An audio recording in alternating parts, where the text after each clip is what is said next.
네, 안녕하십니까. 한국공학한림원 산업미래전략위원회 위원장을 맡고 있는 한양대 장석권 교수입니다. 원래 오늘 포럼은 실시간 발표를 생중계하는 형식으로 계획이 됐었습니다. 그런데 오늘부터 발효된 수도권 집합금지 명령에 따라서 진행만 실시간으로 하고 발표는 미리 녹화된 녹화 영상을 틀어드리는 방식으로 진행하게 되었습니다. 이 점에 대해서는 양해를 부탁드리겠습니다. 그리고 오늘 발표되는 발표 자료를 미리 보고자 하시는 분들은 공학한림원 홈페이지에 가시면은 다운받으실 수 있겠습니다. 자, 그러면 이제부터 산업미래전략 포럼을 시작하도록 하겠습니다.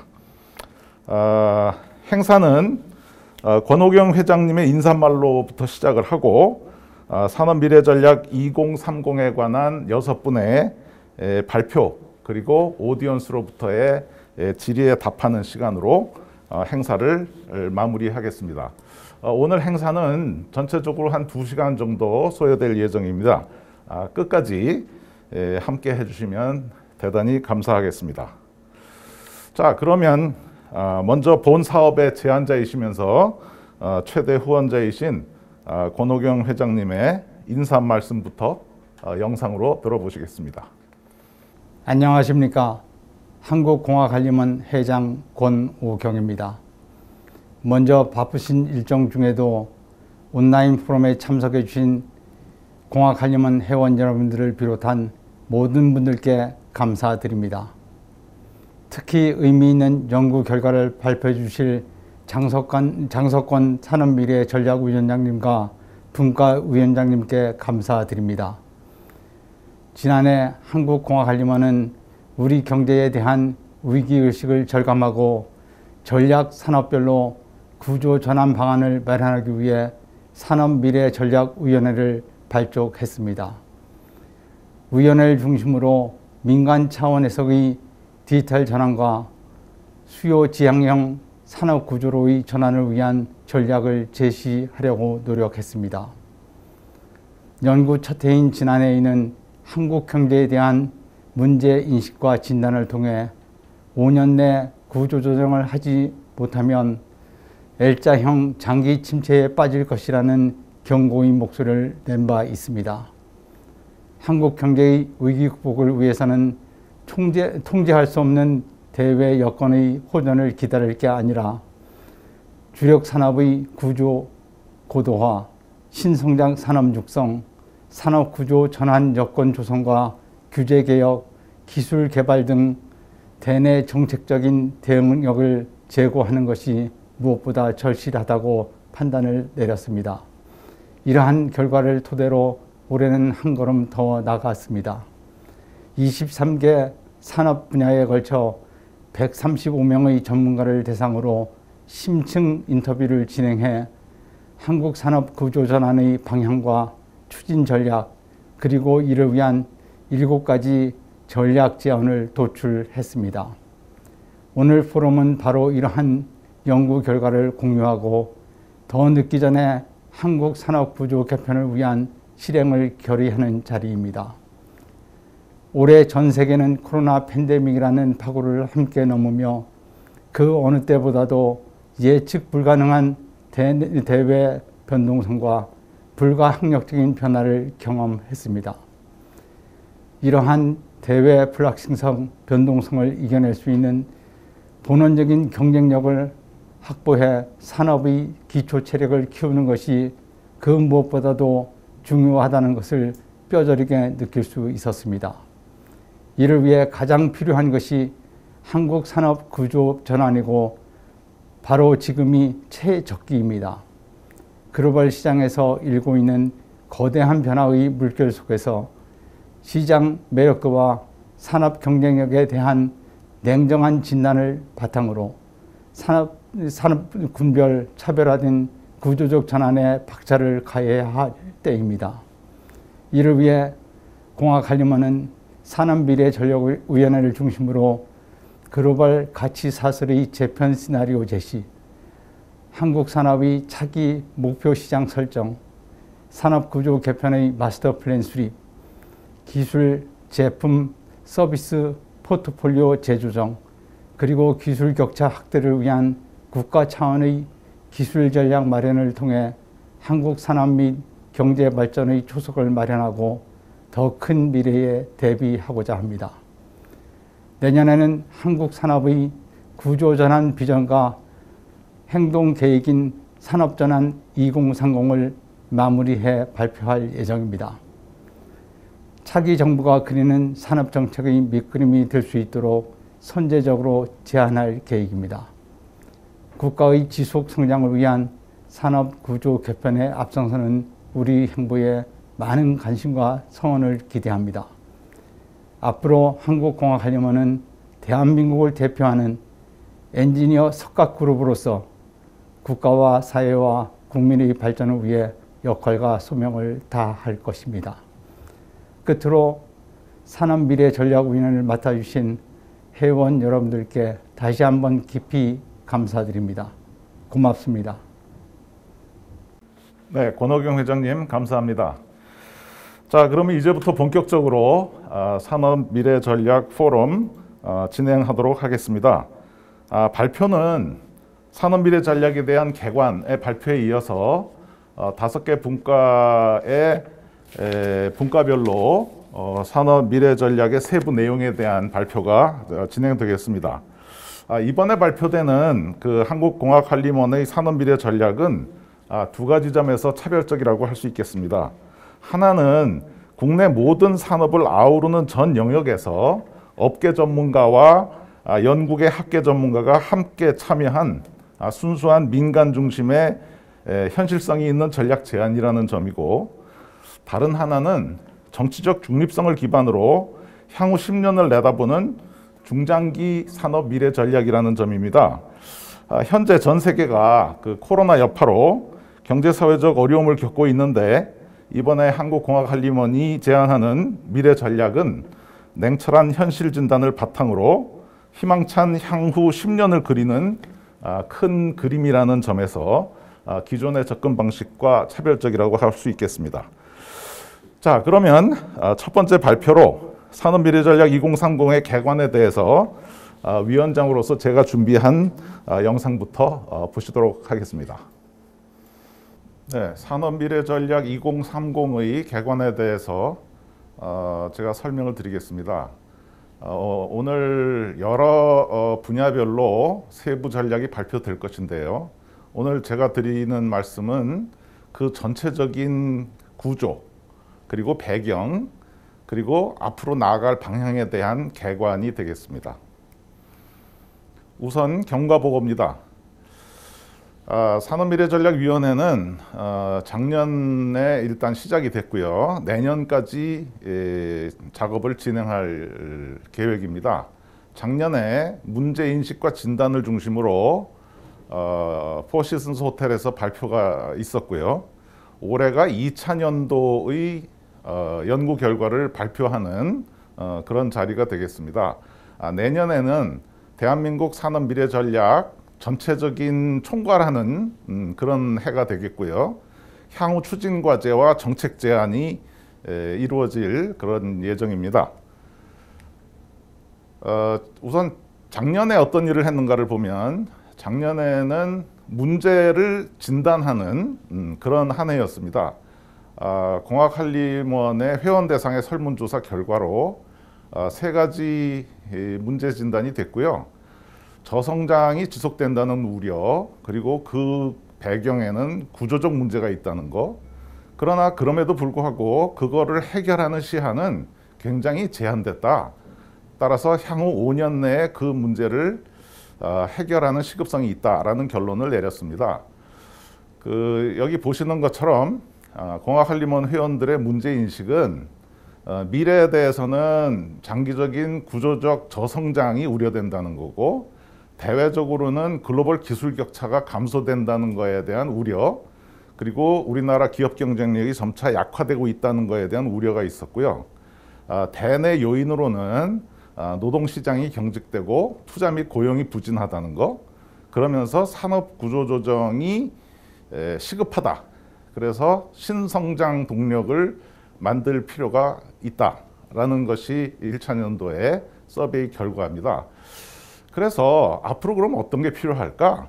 그러면 주력 산업의 구조 개편이 미흡하고 신성장 산업 진출이 미흡하기 때문에 이 부분의 문제를 해결해야 되겠다. 두 번째는 정부의 산업 구조 전환과 여건 조성 또는 정책 대응이 미흡했기 때문에 그 부분에 대해서 뭔가 특단의 대책을 강구해야 되겠다라는 것이 1차 연도의 개략적 내용이라고 할 수 있겠습니다.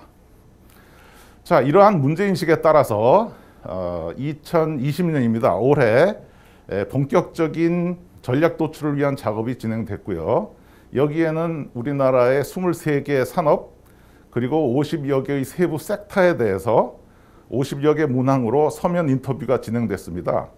여기에는 여기 보시는 것처럼 굉장히 많은 공학한림원의 산업계, 학계의 전문가 패널들이 참여를 해서 이 작업 자체는 공학한림원 자체의 가장 중요한 사업 중에 하나가 됐습니다.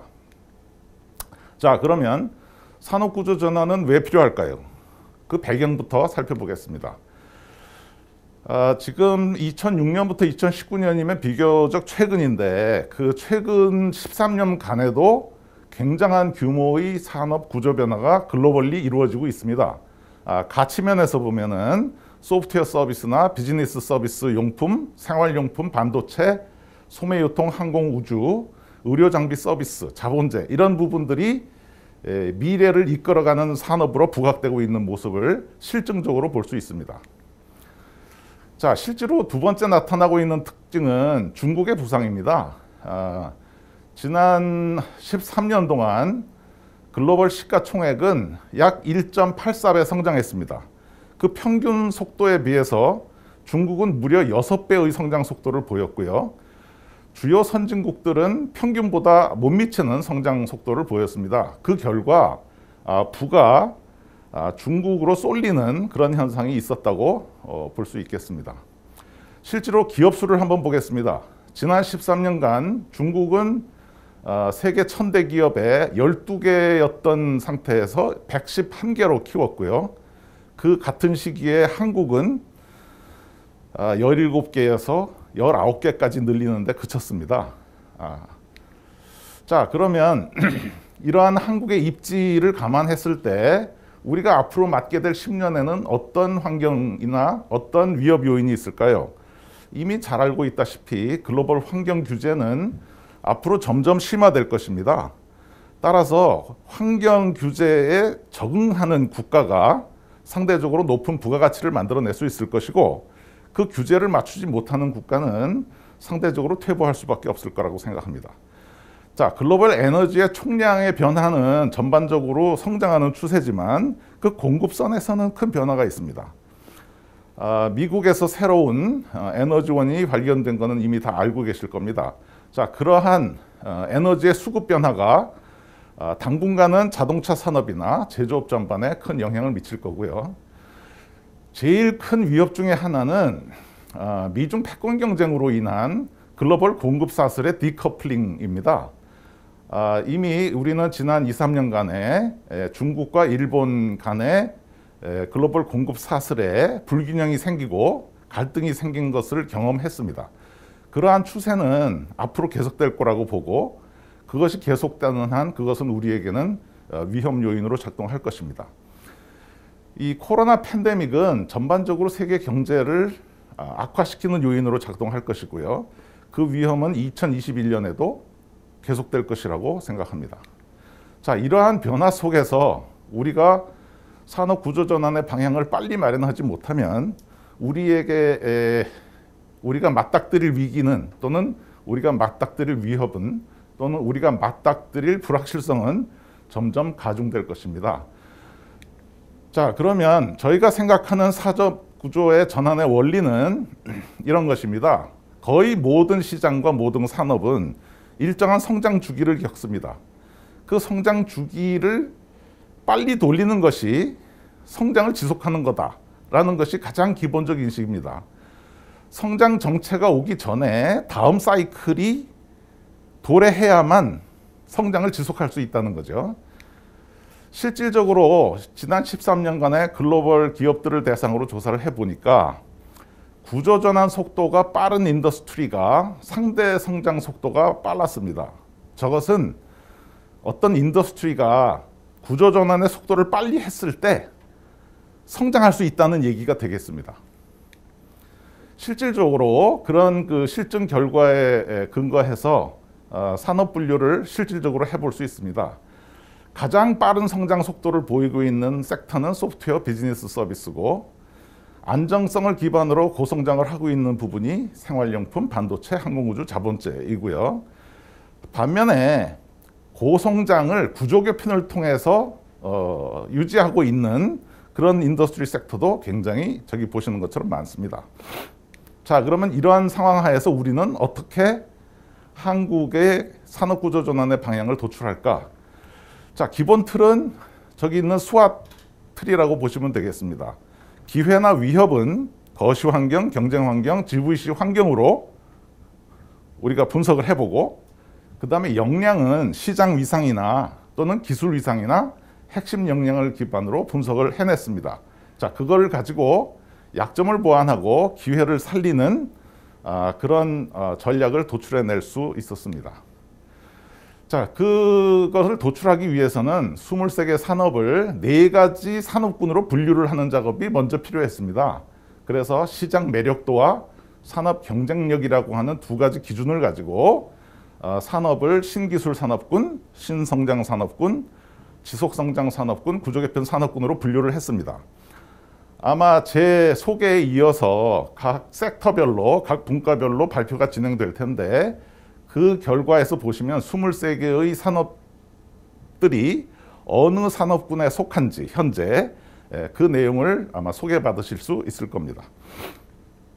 자, 그렇다면 우리가 하는 구조전환의 추진 전략은 무엇일까요? 신기술 산업군이 빨리 신성장 산업군으로 가고, 신성장 산업군이 빨리 지속성장 산업군으로 가고, 구조개편 산업군으로 넘어가면 빨리 그 다음 주기로 돌리는 것이 우리의 전략인 거죠. 산업구조전환 추진 전략인 셈입니다. 그런데 그것을 지속성장성을 유지하기 위해서는 어떻게 해야 되냐면 경로를 단축할 필요도 있습니다. 구조개편 산업군이 다음 세대의 신기술 산업군으로 변신도 가능하지만, 구조개편 산업군에서 신성장 산업군으로, 구조개편 산업군에서 지속성장 산업군으로 점프하는 것도 가능하죠. 자, 그거를 전략으로 도출해낸 것이 이것입니다. 자, 기본적으로는 현재가 우리가 시장이 포화되어 있고 경쟁이 심화된 구조개편 산업군에 있다고 보죠. 그러면 우리한테 필요한 것은 구조조정과 사업구도 재편이 되겠습니다. 그거를 그 다음 사이클로 돌릴 때는 신기술 산업군으로 가고자 할 때는 개방형 생태계나 벤처 활성화를 통해서 갈 수 있을 거고, 그 방법은 기존 기업에서 스핀오프나 또는 코퍼레이트 벤처를 활성화하면은 저쪽 방향으로 갈 수 있습니다.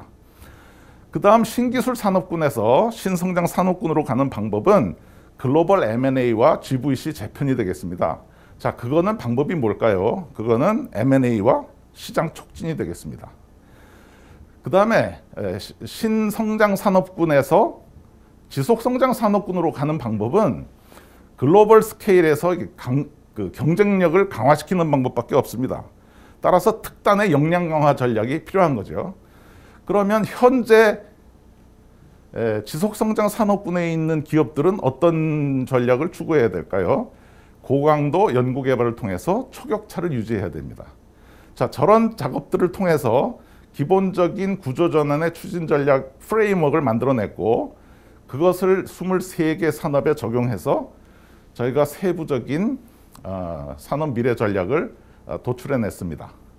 그 내용에 대해서는 5개 분과별로 나누어서 세부 추진 전략의 내용을 앞으로 소개받으실 수 있을 겁니다. 자, 저희가 그런 작업을 한 결과로 최종적으로 산업 전략의 미래 방향을 구상으로 도출을 했습니다. 그 내용을 말씀드리고 오늘 제 인트로덕션을 대충 마감할까 합니다. 첫째는 국가 R&D 관리 체계를 시장 중심으로 가져가자는 거죠. 과정 중심이 아니라 결과 중심, 미션 중심, 성과 지향으로 재편하자. 따라서 그것은 벤처 캐피탈 모델로 시장에서의 성공을 가장 중요한 관리 포인트로 삼자라는 것이고요. 두 번째는 공급 위주의 프로젝트를 지향하고 시장 중심, 수요 중심으로 메가 프로젝트를 기획해서 추진하자는 거죠. 우리가 여태까지 추진한 전략은 기술에 있어서 초격차 전략이었다면 앞으로 우리한테 필요한 것은 시장에 있어서도 초격차를 만들어내는 전략이 필요하다. 그것이 그 저변의 생각이 되겠습니다. 세 번째는 산업 구조 전환의 속도를 가속화시키는 것이 한국이 잘하는 겁니다. 그 잘하는 거를 더 잘하기 위해서는 신산업 진입 규제를 철폐해야 되고 기존 산업의 퇴출 장벽도 해소해 주는 것이 필요합니다. 자, 네 번째는 초광대역 지자체 단위로 지역 산업의 구조 전환을 하고 혁신 클러스터화를 통해서 그 지역 또는 공간적 시너지를 추구하자 하는 것이 네 번째 전략 제안이 되겠습니다. 다섯 번째는 현재 전 세계적으로 구조 전환의 핵심 드라이버라고 할 수 있는 디지털 트랜스포메이션을 이왕 하는 거면 강력하게 추진해서 한국이 디지털 트랜스포메이션에 있어서 모범 국가가 되자라는 거죠. 그 모범 국가가 되면 한국이라는 시장을 벤치마킹을 해서 우리가 진출할 새로운 시장이 글로벌 시장에서 만들어질 수 있다고 생각합니다. 여섯 번째는 이러한 그 광역화되는 추세를 감안했을 때 정부 부처의 정책 기능이 분절화돼서는 곤란하다. 따라서 과학기술정보통신부, 산업통상자원부, 중소벤처기업부를 산업혁신 중심으로 재편을 하되 통합과 시너지를 강조하자는 거죠. 마지막입니다. 지금 에너지와 환경정책은 여태까지는 규제라고 인식되어 왔습니다. 그런데 그 규제에 맞춰서 우리도 규제를 하는 것이 답이냐? 그건 아니라는 거죠. 그 규제를 충족시키고 강화된 규제 속에서 만들어지는 새로운 시장에 우리가 진출하자는 거죠. 자, 그러자면 환경 규제에 맞추어서 새로운 솔루션에 해당되는 시장은 국가가 적극적으로 진흥을 해줘야 된다는 거죠. 또 그런 노력에는 에너지 환경은 부처가 한 부처에 국한될 수 없습니다. 따라서 범정부적인 조정 능력이 필요하다고 하겠습니다. 자, 이상으로 제가 말씀드린 7가지 전략 제언은 2021년 1년 내내 세부적인 실행 프로그램으로 만들어지는 작업이 앞으로 진행될 예정입니다. 지금부터 그 세부 23개 산업별 산업 미래 전략은 5분의 분과위원장님들을 통해서 여러분께서 소개받으실 수 있을 겁니다. 네, 경청해 주셔서 감사합니다. 네, 방금 말씀드린 것처럼 이제부터는 5개 분과별로 연구 결과를 약 15분 내외로 설명드리는 시간을 갖겠습니다. 그 말씀을 드리기 전에 제가 전체적으로 안내 말씀을 하나 드리면 오늘 포럼이 비록 녹화 방송으로 진행은 되지만 진행은 실시간으로 진행하고 있습니다. 따라서 여러분이 유튜브 상에 댓글에 질의사항이나 코멘트를 제기해 주시면은 나중에 질의응답 시간에 제가 위원회를 대표해서 저희 생각을 좀 짧게나마 말씀드리도록 하겠습니다. 그 내용은 5개 분과에 대해서 공통입니다. 자, 그럼 첫 번째는 전기전자정보공학 분과입니다. 위원장을 맡고 계시는 서울대 노종선 교수님의 발표를 들어보시겠습니다. 산업미래전략 2030 전기전자정보공학분과 발표를 말씀드리겠습니다. 저는 전기전자정보공학분과 위원장을 맡고 있는 서울대학교 노종선입니다. IT 산업은 소부장을 기반으로 하는 메모리 관련 산업 등이 있고 IT 융합 시스템 및 서비스 산업 생태계로 분류될 수 있는 그러한 산업들이 거기 다양하게 나와 있습니다. 그다음에 세 번째로는 소프트웨어 기반의 산업들이 소프트웨어나 인공지능을 포함하는 것으로 거기에 이제 나와 있고요. 이러한 다양한 산업들을 7개의 산업군으로 나누었고 거기에 관련 국내 산업 업체들을 나열하였습니다. 즉 가전 및 서비스 로봇, 컴퓨터 및 소프트웨어, 디지털 컨텐츠 및 게임, 정보통신 및 스마트 이동 단말, 메모리 및 시스템 반도체, 융복합 디스플레이, 의료, 헬스케어, 신산업 등 7개의 산업 분야로 나뉘어져 있습니다.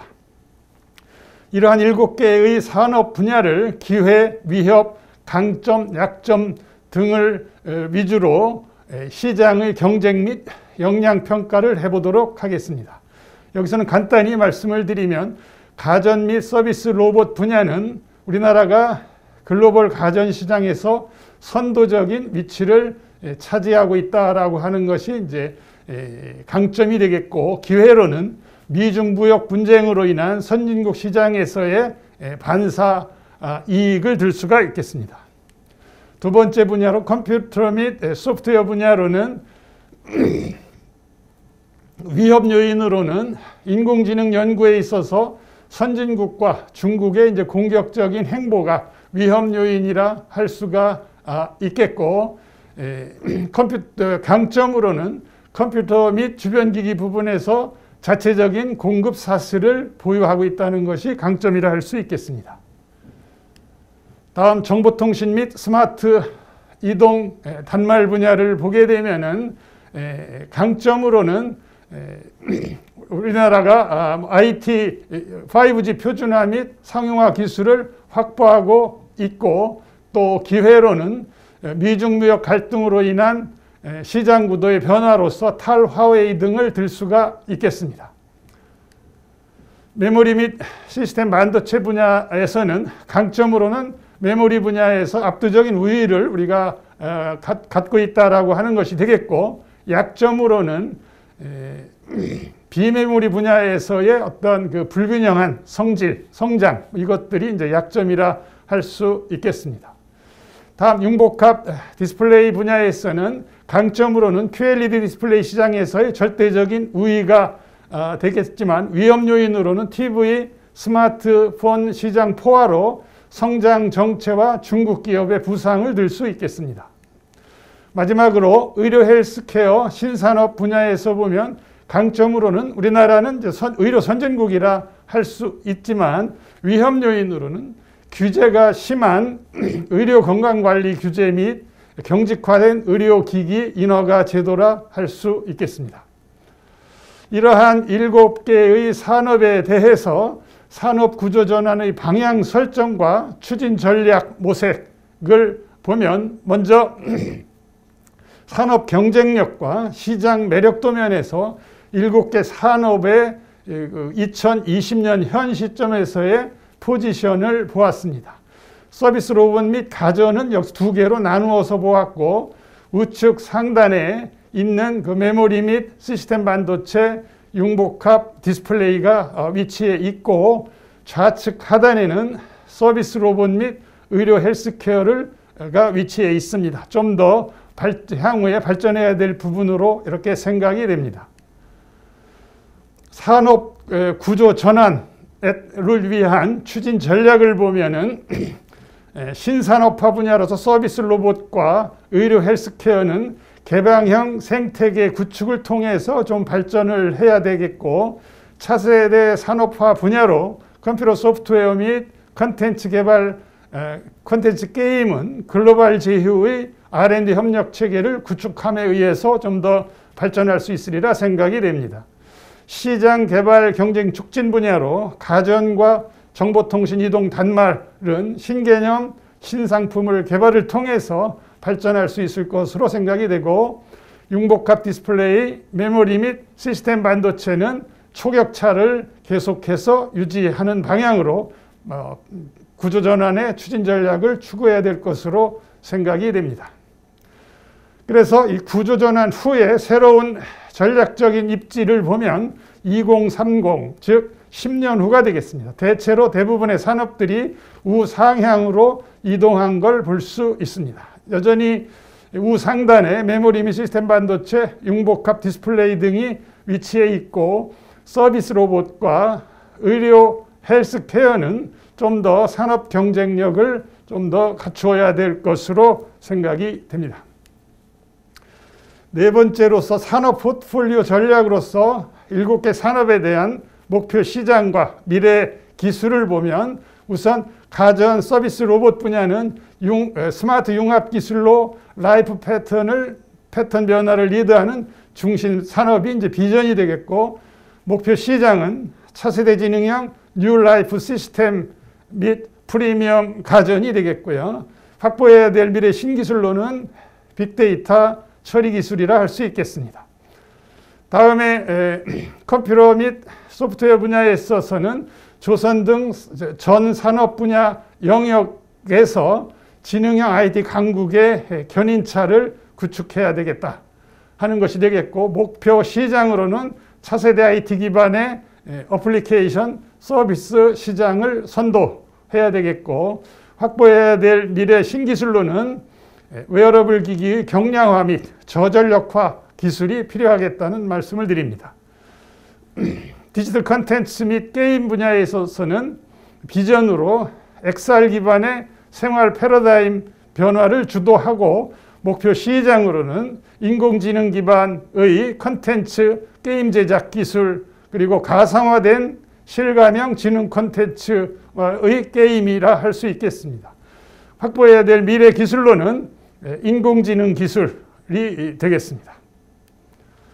그 다음에 네 번째로 정보통신 유동 단말에서의 비전을 보면 스마트 디지털 SOC가 되겠고, 목표 시장은 탈화웨이로 인한 5G 및 비욘드 5G 시장 확대, 장비 시장의 확대가 필요하겠고, 확보해야 될 기술로는 초공간, 초성능, 초지능 통신 시스템 기술이 필요하겠습니다. 메모리 및 시스템 반도체 분야는 메모리 시스템 융합을 통한 반도체 강국이 이제 비전이 되겠습니다. 목표 시장으로는 메모리 반도체의 커스터마이제이션, 프로세서 인 메모리가 목표 시장이 되겠고, AI용 신구조 프로세서, 이것이 이제 확보해야 될 미래 신기술이 되겠습니다. 여섯 번째로 융복합 디스플레이에서는 비전이 글로벌 디스플레이 강국이 비전이 되겠고, 목표 시장으로는 고해상도 저전력 대형 디스플레이와 다기능 융복합 디스플레이의 대형 신시장이 목표 시장이 되겠습니다.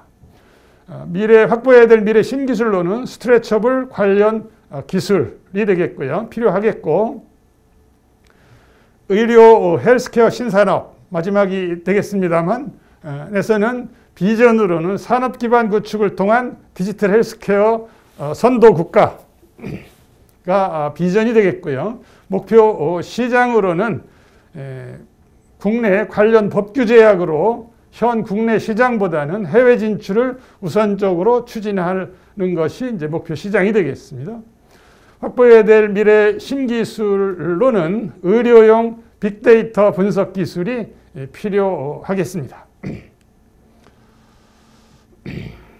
다음에 이제 구조 전환의 실행 전략을 말씀드리겠습니다. 수화 전략을 통해서 7가지 산업 분야에 대해서 간단히 말씀을 드리도록 하겠습니다. 가전 서비스 로봇 분야에 있어서는 글로벌 IT 기업 구글, 아마존과의 전략적인 제휴가 필요하겠고, 그 마지막 부분에 있는 IT 전 분야 등과의 연계성 강화가 필요하겠다. 두 번째 산업으로 컴퓨터 소프트웨어 분야에 있어서는 차세대 IT 비즈니스를 위한 글로벌 CP&D 생태계 제휴 및 국제 분업상 주요 위치의 포지셔닝을 해야 되겠다는 것이 되겠고, 세 번째 디지털 컨텐츠 게임 분야에 있어서는 차세대 디지털 컨텐츠 게임 시장을 글로벌 CP&D 생태계 제휴 및 주요 위치에 포지셔닝을 해야 되겠다는 말씀을 드립니다. 그다음에 이제 네 번째로 정보통신 이동 단말에서는 Beyond 5G 또는 6G 등의 영역에서 미국, 유럽과 상호 보완을 위한 전략적인 제휴 모색이 필요하겠고, 메모리 및 시스템 반도체에서는 메모리는 초격차 유지, 커스텀 메모리 등에서 신시장을 창출하고 PIM, 파운드리 등을 통해 메모리와 프로세서의 융합 선도를 해야 되겠다.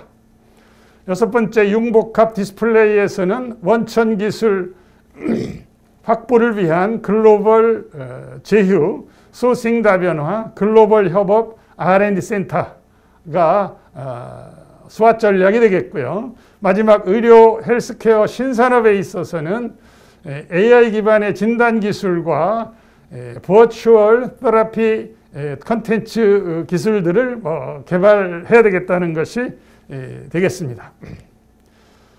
다음 이제 다섯 번째, 구조 전환을 위한 추진 과제를 분야별로 말씀을 드리겠습니다. 가전 및 서비스 로봇의 경우에는 중소 벤처 시장 진입을 이제 활성화해야 되겠다 하는 것이 되겠고, 컴퓨터 및 소프트웨어 분야에 있어서는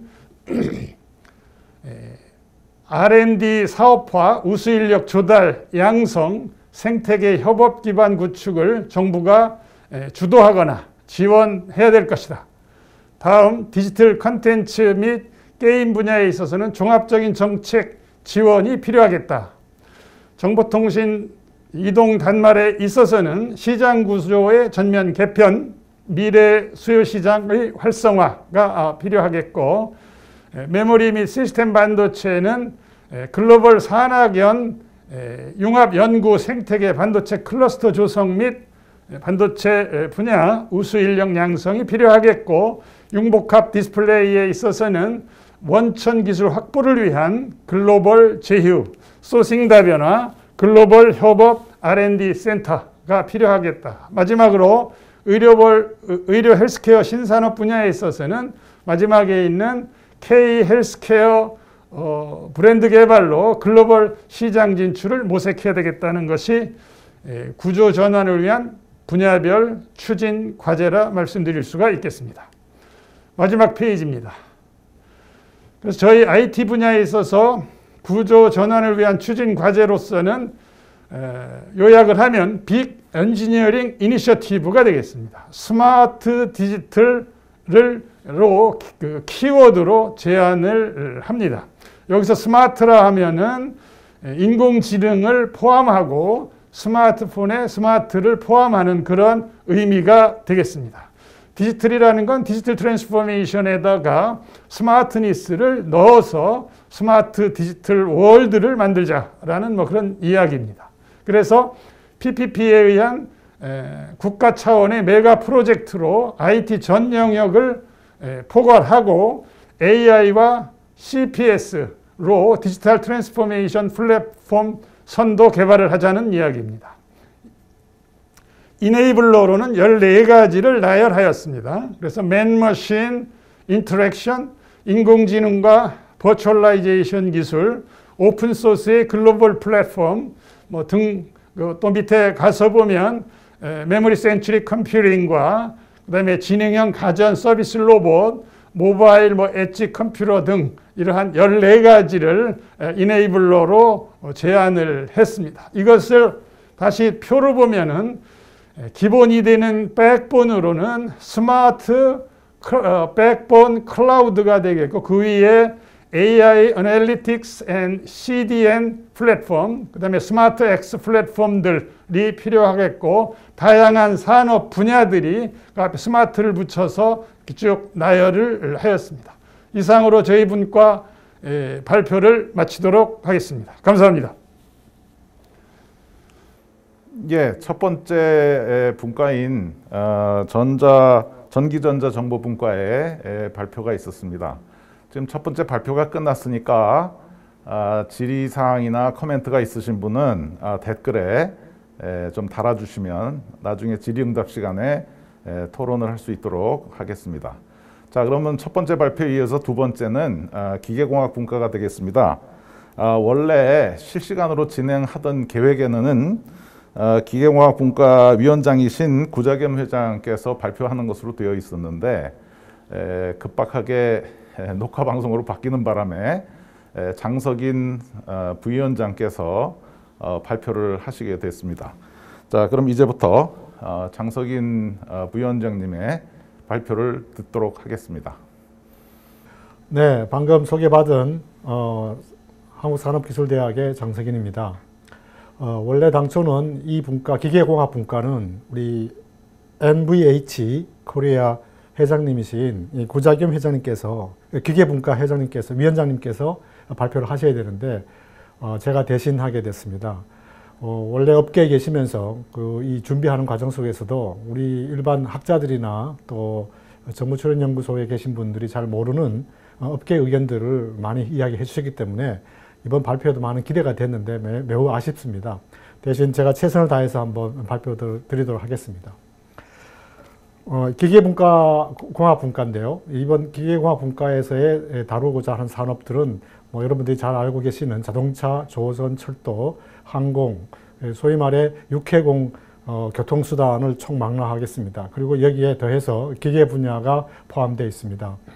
오른쪽에 보시는 것처럼 이번에 산업구조 전환이라는 관점에서 지금 분석 대상이 되는 산업들을 살펴보게 되면 자동차, 조선, 철도, 차량, 항공 이 부분은 신속한 구조 개편이 필요한 산업군으로 좀 분류가 됐습니다. 물론 이것이 기계산업 같은 경우도 이제 건설이나 공작기계 같은 것이 아니라 범용 일반 기계를 말하는 것이고요. 아랫단에 보시게 되면 신성장 산업이라고 해서 이 자동차, 조선, 또 항공, 우주 이런 부분 쪽이 앞으로 10년 동안 구조 전환을 해 나갈 때 유망하거나 또 앞으로 우리가 목표로 삼을 수 있는 산업들이 다 망라되어 있습니다. 그래서 이런 부분으로 현재 이 구조 개편에 직면한 이 자동차, 조선 이런 산업들이 앞으로 신성장 산업으로의 전환을 염두에 두고 우리가 논의가 전개됐고 또 전문가를 대상으로 해서 심층 인터뷰한 결과를 가지고 오늘 이 자료가 만들어졌다는 것을 말씀을 드립니다.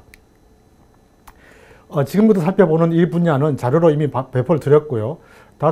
이 분석 대상이 되는 교통수산 분야와 기계 분야 또 로봇 분야 등등에 대해서 기회와 위협이라고 해서 이 시장 매력도를 결정하는 중요한 요소들을 한번 살펴보겠습니다. 이럴 경우에 지금 보시는 대로 이 자동차 조선의 경우는 우리에게 계속 큰 기회가 되어 있었고요. 이미 우리가 이 부분에서는 경쟁 환경이라든가 또 가치사슬 환경 속에서 많은 기회를 우리가 누려왔고 또 그 과정에서 우리 경쟁 우위를 확보해 왔지만 중국을 비롯한 후주 후발 개도국들이 뒤따라오고 있고 또 시장이 지금 굉장히 경쟁 상태로 돼 있고 또 코로나19로 인해서 여러 가지 침체되어 있는 과정 속에서 위협이 적지 않다고 보겠습니다. 대신 국내적으로는 강점과 약점이 결국 우리 시장 경쟁력을 결정짓는 요소라고 할 수 있겠는데 이 부분에 있어서는 이미 다 아시는 대로 시장 위상이라든가 또 기술적으로도 우리 조선 같은 경우는 설계 및 생산 기술에서 이미 글로벌 경쟁력 우위를 유지하고 있을 정도로 강점이 있지만 또 반면에는 이런 그동안의 단기 위주의 기술 개발에 따른 원천 핵심 기술이 취약하다든지 또 생산 인력이 노후화되고 또 우수 인력 확보에 곤란하다든지 이런 약점이 또한 있는 것도 사실입니다. 앞으로 이번에 이 분석에 있어서는 이런 앞서 보신 기회와 위협 또 강점과 약점은 나중에 설명하겠습니다만 구조 전환의 방향을 결정을 하고 또 전략을 모색하는 데 있어서 시장 매력도와 이 산업들이 가지고 있는 산업 경쟁력을 결정하는데 중요한 참고 자료가 되겠습니다. 이러한 분야에 대한 심층 인터뷰를 기초로 해서 각 분야별 기계 분과의 전문가들이 이 인터뷰 결과를 세심하게 분석해서 나중에 보시겠습니다만은 산업 구조 전환을 결정하기 위한 현재의 위치와 앞으로 10년 후에 어느 방향으로 가야 될지 어떤 전략을 취해야 할지를 판단하는 기초 자료가 되었다고 볼 수가 있겠습니다. 짧은 시간에 다 말씀드릴 수가 없기 때문에 이하의 내용에서는 나눠드린 자료를 좀 참고하시면서 봐주시면 좋겠습니다. 이 교통수정 분야의 기존 산업의 아까 기회와 위협도 보셨는데 앞으로 차세대 유망한 주력 분야인 친환경, 스마트 차량과 선박 분야에도 보시는 것과 같은 이러한 기회와 위험 요소가 같이 있다는 부분을 다 감안하시면 되겠습니다. 또 마찬가지로 국내에 이러한 차세대 분야의 경우도 국내에 어떤 강점이 있는지 어떤 약점이 있는지를 면밀히 살폈고요. 또 이 분야의 항공우주와 같은 새로운 신산업 분야의 경우도 기회와 위협, 강점과 약점을 면밀하게 살펴서 최종적인 시장 매력도와 또 산업 경쟁력을 우리가 평가했다고 볼 수가 있겠습니다. 같은 방식으로 이러한 기계 분야, 기회 위협, 또 강점 약점을 살펴서 현재 에즈이즈로 형태로 2020년에 우리가 분석이 대상이 되는 이 산업들의 현재 위치를 전문가들이 면밀히 아까 말씀드린 기회와 위협, 약점과 강점을 면밀하게 파악을 해서 현재의 위치를 정확한 포지션을 잡은 것이 이것입니다. 보시는 대로 자동차 조선 부분은 산업 경쟁력이 상당히 우측에 있어서 이미 세계 시장에서도 상당히 앞서고 있는 거지만 지금 현재 이제 내연기관이라든지 전통적인 에너지원에 기초하고 있기 때문에 새로운 시장원이 되는 이 기회 요소 부분 쪽에서 대응이 조금 미흡한 상황에 되어 있지 않나 이렇게 생각을 합니다. 왼쪽에 있는 로봇과 우주항공 부분 쪽은 아직 여전히 산업 경쟁도도 아직 취약하고 상대적으로 취약하고 시장 매력도가 있지만 아직은 우리가 크게 위치가 높지 않다고 이렇게 볼 수가 있겠죠. 자, 이렇게 현재 위치인 이 산업들이 앞으로 산업 10년간 산업구조 전환을 해 나갈 때 어떠한 방향으로 어떤 전략으로 나가야 할 거에 대해서 전문가들이 이 파악을 해보실 때 조금 더 분석적으로 지금 있는 위치에서 더 세분화해서 현재의 공작기계, 기계도 단순 전체 기계가 아니라 공작, 건설, 기계 설비, 또 자동차 기계도 내연기관, 또 이 우주나 항공도 민항기, 군용기 이렇게 좀 분야해서 또 위치를 파악을 했고요. 이러한 현재 위치에서 앞으로의 시장 부분 쪽을 내다봤을 때 기회가 있고 시장 매력도가 큰 부분으로의 진출 부분을 염두에 두고 어떤 전략을 취할까 하는 것을 분석해 낸 것입니다. 여기에 보시게 되면 기존 내연차와 조선차의 경우에 두 가지 지금 큰 흐름이 있습니다. 하나는 친환경 시장이 열리고 있다는 것이고요. 하나는 진행형으로 지금 전환되고 있다는 것이죠. 디지털 전환을 이용을 해서 전동화라든지 커넥트화를 통해서 소위 말해 업계가 선박이라든지 조선이라든지 자동차라든지 뭐 철도라든 것들이 통합적인 스마트 모빌리티 시대로 전환되고 있는 거기 때문에 이 현재 우리 자동차, 조선, 철도 이런 부분 쪽은 이 두 가지 방향으로 이 산업구조 전환이 추진할 것이 필요하지 않겠나 이제 이렇게 보여지는 것입니다. 또한 기계 같은 경우도 기계 분야의 전반적인 흐름이 디지털 전환으로 이루어지고 진화가 진행되고 있기 때문에 이 기계의 전환 방향은 디지털 전환의 가속화를 통해서 4세대 주력 산업화를 통해서 산업구조 전환을 이루어가는 것이 필요하겠다 이렇게 이제 파악을 한 것이고요. 좌측 하단에 있는 서비스 로봇이라든지 제조산업 로봇은 아직까지는 신산업에 속하는 것이고 우주항공도 마찬가지로 신산업에 상대적으로 선산업에 속하는 것이고 아직은 유치산업의 형태를 띠고 있다고 보겠습니다. 이런 산업의 경우는 현재 어떤 산업에 어떤 위치에 있느냐에 따라서 앞으로의 구조 전환에서도 다른 산업들과는 차별적인 전략이 필요하다 이렇게 보여지겠습니다. 그래서 우주항공의 경우는 핵심 기술을 확보를 하고 경쟁력을 강화하고 특히 로봇 산업 같은 경우는 만들어진 제품을 시험 인증하는 제도가 마련되어지고 또 여기에 따르는 소재 부품들이 충분히 국내에서 이루어짐으로 해서 혁신적인 생태계 조성이 이루어져야만 이 산업이 우상향하는 방향으로 시장 매력도가 있는 시장으로 빨리 선점을 해 나갈 수 있는 구조 전환이 가능하지 않겠나 이렇게 판단한 것이 이번 이 분석에서의 구조 전환의 방향이 결정됐다고 보겠습니다. 이 내용을 조금 더 세분화해서 보게 되면 앞서 말씀드린 대로 자동차, 조선, 철도 이런 부분 쪽에서는 두 가지 방향이 있을 수가 있는데요. 친환경 규제의 선제적 대응을 통해서 이미 확보하고 있던 글로벌 시장을 더 빠르게 선점한다는 것이죠. 이번에 이 자동차 절전의 구조 전환을 모색하면서 좀 놀랐던 사실들은 우리가 ICT 기반이 강하기 때문에 자동차 조선의 경우도 오히려 친환경보다는 오히려 디지털 전환을 통한 자율주행차라든지 모빌리티 차량 쪽으로 더 빠르게 전환이 가능하지 않겠나라고 생각을 했는데 업계의 의견을 많이 들어봤을 때는 이 친환경 대응이 오히려 더 급하고 우선적이라는 결론이 나온 겁니다.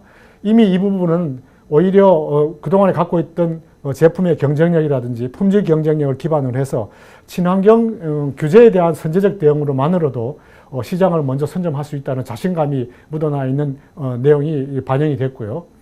오히려 이 디지털 전환을 통해서 모빌리티 차량이라든지 스마트 선박이라든지 자율장차 같은 부분 쪽은 기술도 문제지만 또 이것을 뒷받침해 주는 법과 제도라든지 다른 주변 환경들이 같이 뒷받침해 줘야 된다는 것이 묻어나 있다고 볼 수가 있겠습니다. 따라서 이러한 구조 전환의 과정 속에서는 앞으로 우상향으로 해서 이 모빌리티 차량이라든지 커넥티카가 또 매력적인 시장으로 진출을 하고 또 산업 경쟁력을 갖기 위해서는 정부 차원의 정책이라는 것은 바로 기업들이 느끼는 저러한 애로점을 해소해 주는 쪽으로 방향이 설정되어져야 된다고 이렇게 보여집니다. 세 번째 그룹인 이 기계 부분입니다. 기계는 보시는 대로 범용 기계는 산업 경쟁력을 어느 일정도 갖추고 있지만 상대적으로 시장 매력도가 커지고 있는 건설기계라든지 기계설비, 공작기계, 3D 프린팅과 같은 기계 분야의 신산업 부분 쪽은 향후에 그 디지털 전환을 가속화해서 기존에 있는 하드웨어 기술 경쟁력은 충분히 갖추고 있지만 이 부분의 디지털 전환을 통해서 외지적 정비라든지 또 예지적인 예를 들면 수리라든지 이런 부분을 통해서 제품의 경쟁력을 확보해가는 것이 앞으로 구조전환의 큰 과제라고 할 수가 있겠습니다. 그 다음으로는 이제 그 제조 산업 로봇이라든가 또 이 서비스 로봇, 또 민항기와 군용기 거기에 더해서 미래의 밑거리가 될 수가 있는 위성이라든가 도심항공 모빌리티 같은 부분 쪽은 비교적 신산업에 속하기 때문에 이런 핵심 기술 확보를 여전히 해서 미래 항공 우주의 경쟁력을 확보해야 되는 과제가 있는 셈이고요. 또 이 로봇의 경우에도 시험 인증 제도 개편이라든지 혁신 생태계 조성을 통해서 구조 전환의 방향을 잡고 나가야 된다 이렇게 보여집니다.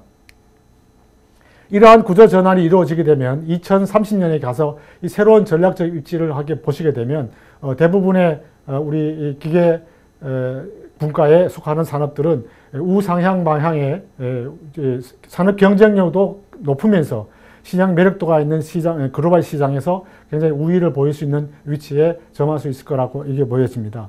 자, 이러한 것을 뒷받침하는 구체적 전략을 앞서 살펴봤던 그 스와트 분석에 의해서 각 기업에 속한 기업들은 아마 또 다른 전략을 할 수가 있겠지만 이 전략을 한번 요약을 해드린다면 강점 기반의 기회 활용 차원에서의 전략으로서는 앞서 보셨던 것처럼 친환경 규제 선제적 대응으로 글로벌 시장 선점하는 것이 굉장히 좋겠다. 이제 이렇게 결론적으로 나오게 되고요. 또 약점을 보완하면서 기회를 활용한다는 차원에서는 미래 스마트 팩토리 및 개인 맞춤형 시장 대응 혁신 생태계 조성이란 통해서 예를 들면 로봇이라든지 기계 같은 부분 쪽이 이제 저런 부분을 전략을 취할 필요가 있다 이렇게 보겠습니다. 또 약점을 보완하고 위험을 회피하는 부분 쪽도 왼쪽에 우상향에 있는 우측 왼쪽에 있는 전동화, 커넥터화를 거쳐서 자율주행, 모빌리티 시트로 전향이 필요한 이 자동차의 전동화 부분 또 커넥터화 부분 쪽이 이러한 전략을 택해야 된다고 봐집니다. 그 다음에 강점 기반의 위협 회피 전략으로서는 디지털 전환 가속화로 기계산업의 차세대 주력 산업화 같은 것들이 대표적인 전략이라고 평가될 수가 있겠습니다. 이러한 산업들의 앞서 말한 이런 구조 전환 과정 속에서는 이러한 보시는 대로 각 분야별 비전을 가지고 목표 시장들을 이번에 제시를 하고 또 이를 뒷받침할 수 있는 미래 신기술들을 제시를 했는데요. 보시는 것처럼 자율주행차 같은 경우도 이 자율주행차 하드웨어도 필요한 거지만 이 소프트웨어 플랫폼이라든지 이를 뒷받침하는 센서 같은 이러한 목표 시장을 상대로 과거의 체중제 중심의 목표 시장보다는 아주 전략적인 제품 또 하드웨어와 또 소프트웨어 같은 부분 쪽에 저희들이 목표를 정하는 것이 좋겠다라는 이런 결론들이 많이 도출됐습니다.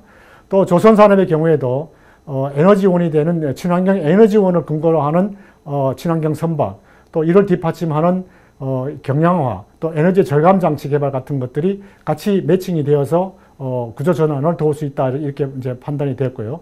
기계산업의 경우에도 스마트 건설 기계, 초정밀, 다중복합, 다축복합, 정밀 방전 가공기와 같은 기존의 고부가치 분야의 공작기계 같은 것들이 이제 필요하다 이렇게 말씀드릴 수가 있고 또 항공우주 분야에는 차세대를 위한 산업 분야가 될 수가 있겠는데요. 여기에도 우리가 의욕적으로 소형 저궤도 군집 위성이라든지 또 정밀합법 위상과 같은 좀 또 야심만만한 이러한 목표 시장을 상대로 했을 때 이를 뒷받침할 수 있는 고성능 탑재체 기술이라든지 전기 출력기 기술이라든지 이러한 의욕적인 미래 신기술을 우리가 타겟으로 해서 R&D 정책을 추진해 갈 필요가 있다고 보겠습니다. 로봇 산업의 경우에도 아직 신산업이지만 이번에 특징적으로 드러난 것은 로봇 부품과 로봇 소프트웨어를 과거에는 주로 해외에 의존했지만 이걸 국내화한다는 부분이 가장 중요하게 강조가 됐고요. 이를 뒷받침할 수 있는 시장도 시각 인식용 3D 비전이라든지 또 이를 뒷받침하는 기술인 링형 앱솔루트 엔코더 같은 기술들을 뒷받침해 줄 때 이 로봇 부품과 로봇 소프트웨어의 국내화도 가능하다 이렇게 이제 보여집니다. 앞서 말씀드린 이런 전체 내용을 한마디로 요약을 해서 4가지 정책 추진 과제로 제시할 수가 있겠는데요. 첫 번째는 이 친환경 규제에 선제적 대응이 필요하다 하는 것이고요. 두 번째는 디지털 트랜스포메이션을 통해서 모빌리티 서비스 시대로 이행되고 있기 때문에 자동차, 차량, 선박, 전체 교통수단 부분 쪽은 개별 전환보다는 모빌리티 서비스 시대를 대응해서 준비하는 것이 필요하다 하는 것이고요. 또 기계를 비롯한 우리가 강점을 갖고 있는 부분들은 차세대 주력 산업화가 필요하다 이렇게 말씀드릴 수가 있겠고, 로봇이나 또 우주항공과 같은 신산업의 경우에는 혁신 생태계를 조성해서 이 신산업들이 차세대의 주력 산업화가 될 수 있도록 기반을 갖춰주는 것이 필요하다 이렇게 정리할 수가 있겠습니다. 이상으로 기계 분야의 구조 전환을 위한 우리 비전과 또 전략과 추진 과제를 요약해서 말씀드렸습니다. 예, 장석인 박사님 감사합니다.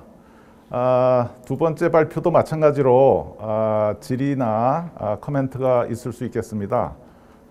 그 내용은 댓글로 달아주시면 나중에 질의응답 시간에 같이 공유하도록 그렇게 하겠습니다.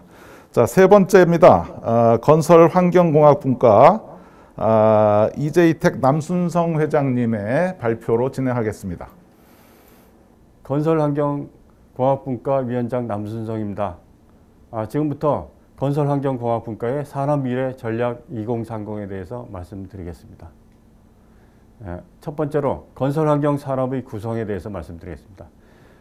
전통 주력 분야를 5개 분야로 나누고 미래 사회 니즈 대응 분야를 3개 분야로 나눴습니다.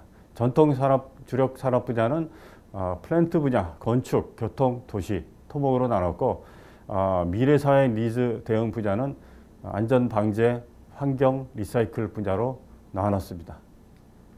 예, 두 번째, 시장 경쟁 및 영향 평가에 대해서 말씀드리겠습니다. 거시 환경으로서 기회와 위협 쪽에 말씀을 드리면, 거시 환경에서 메가 트렌드 진전으로 복합 건설 확대가 되고 있습니다. 그리고 건설 시장의 질적 변화가 일어나고 있습니다. 경쟁 환경으로서는 기회 요인이 기술 융합으로 건설 기술 패러다임이 변화가 되고 있습니다. 그리고 극한 설계 시공 기술이 의 경쟁이 일어나고 있습니다. 가치사슬 환경 면에서 보면 30년 이상 노후 구조물이 급증하여 이르들 보강 및 재건설 필요성이 증대되어 있어 기회 요인입니다. 그러나 위험 요인으로서는 저성장에 따른 양적 성장 및 수익성 악화가 한계에 봉착했습니다. 그리고 신산업 관련 규제가 매우 복잡하고 비효율이 극심합니다. 그리고 국내 시장에서 넛크런치 현상이 심화되고 있고 주력 시장 이동이 이동되고 있고 규제 강화로 수익성 저하가 되고 있습니다. 그리고 가치사슬 환경 분야에서는 EPC 전후방으로 가치 이동이 벌어지고 있습니다. 즉 시공 단계에 가치 저하가 되고 그 앞뒤의 기본 설계와 유지관리 시장이 커지고 있다는 그런 말씀입니다. 그리고 개도국 우리가 수주를 했을 때 로컬 소싱을 굉장한 압력을 가하고 있어서 국내 업체들이 아주 어려움이 많습니다. 그리고 수주 시장에서는 금융 연계로 인한 금융 연계 복합 개발, 투자 개발 확대가 일어나는데 그 부분이 국내 업체가 약합니다. 건설 사업 전반에서 강점과 약점을 또 말씀드리면, 시장 위상에서 중동 개도국에서 다양한 시공 실적을 갖고 있습니다. 그리고 기술 위상으로서는 뛰어난 시공 능력을 가지고 있고 최근 신재생 에너지 발전소도 레퍼런스 구축 중에 있습니다. 핵심 역량으로서 세계 시장 내 좋은 평판이 있습니다. 가격 경쟁력도 괜찮고 높은 품질 그리고 성실한 인력이 있습니다. 그리고 코로나 이후 전지구적 비대면 활동을 증대로 ICT 강국의 기회가 확대되고 있습니다. 그러나 약점으로서는 가격 경쟁력 내세운 중국 및 후발 개도에 빠른 추격이 있습니다. 그리고 중동 시장이 줄어들 경우 다른 그 신규 지역의 그 탐색이 난항이 겪고 있습니다. 그리고 기술 위상으로서는 상세 설계, 조달, 시공 등 EPC 위주가 우리가 강점이 있으나 그러나 그 바깥 범위가 더 수익성이 좋습니다. 그리고 국내는 엔지니어링 운영 관리 기술력이 다소 부족하고 모듈화, 자동화, 디지털화 되고 있는데 이러한 새로운 기술 변화에 대응하는 게 상당히 지체가 되고 있습니다. 핵심 역량에서 해외 수주 시 국내 업체 간 과당 경쟁으로 수익성이 대단히 저하되고 있습니다. 그리고 시공 위주 사업 전개로 설계 엔지니어링 쪽의 역량이 다소 부족합니다. 그리고 아직도 수주 화도 관련 불공정 행위가 존재를 하고 있습니다. 각 분야별로 보면 플랜트나 건축, 교통, 도시, 토목 분야, 공이 우리나라가 가장 그 문제점이 상당히 성장이 둔화되고 있다는 것입니다. 국내 전통 도시 인프라 분야라든지 이런 데들이 정체 상태에 있습니다. 왜냐하면 경제가 저성장 국면에 진입했고 인구 고령화가 이어지고 있습니다. 그리고 3D 업종에 대한 청년들의 진입이 안 돼서 인력이 고령화되고 있습니다. 그리고 앞에서 여러 번 말씀드린 대로 피드나 즉 기본 설계하고 유지관리 분야에서 우리는 상당히 약합니다. 또한 새로운 기술에 대해서 ICT 역량이나 이런 것들은 우리가 국내에 그런 업체들이 존재하기 때문에 굉장히 유리한 면이 있으나 그것들을 엮는 그리고 협력 체제가 부족합니다.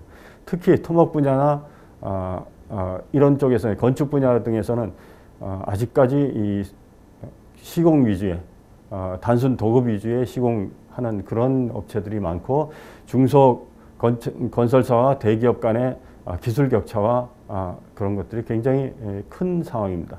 그래서 대기업들은 이런 새로운 분야에 투자 여력이 있으나 중소기업들은 많은 구조조정이 예상되고 있습니다. 그러면 미래 니즈 분야에 대해서 말씀드리겠습니다. 안전방제 분야에서는 자연재해나 사회재난 증가로 인해서 안전규제가 강화가 되고 있고 중요성이 증가되고 있습니다. 이런 것들은 상당히 기회의 요인입니다. 글로벌 시장에서도 뚜렷한 강자가 아직 없습니다. 그리고 플랜트, 건축, 교통, 도시 등 주력 건설 분야에서 지원 산업으로서 안전방제 분야가 급격히 수요가 증가되고 있습니다. 상당한 기회죠. 그러나 위험 요인에서는 코로나19 경제 위기로 관련 투자 여력이 부족합니다. 그리고 업체 전체적으로 규제에 이것이 규제라는 그 인식이 높아서 아직도 소극적으로 대응하고 있습니다. 그리고 향후 글로벌 차원에서 다각적 기술 경영이 전개가 돼야 되는데 그런 것들이 부족합니다. 기술 확대 면에서 산업 표준 형성이 일어나야 되는데 해외 대기업 간 상호 협력을 전개해야 되나 이 부분이 또 어렵습니다. 강점으로서는 아직 글로벌 시장 위상이 미약하나 기술 개발 투자 여력을 갖춘 대형 건설사가 우리나라에 존재합니다. 그리고 전문 엔지니어링 업계 형성이 시작되었습니다. 그리고 정부에서 적극적인 지원 의사가 있습니다. 환경 분야에 대해서 말씀드리겠습니다. 환경 분야에서 환경오염, 기후변화 대응 등 환경 규제 강화로 신시장으로 부상하고 있습니다. 그래서 안정적 성장이 예상되고 있습니다. 그러나 환경 분야는 하위 산업 분야가 매우 다양하게 프래그먼트, 즉 여러 가지 조금 쪼개져 있기 때문에 사업 대형화가 상당히 곤란합니다.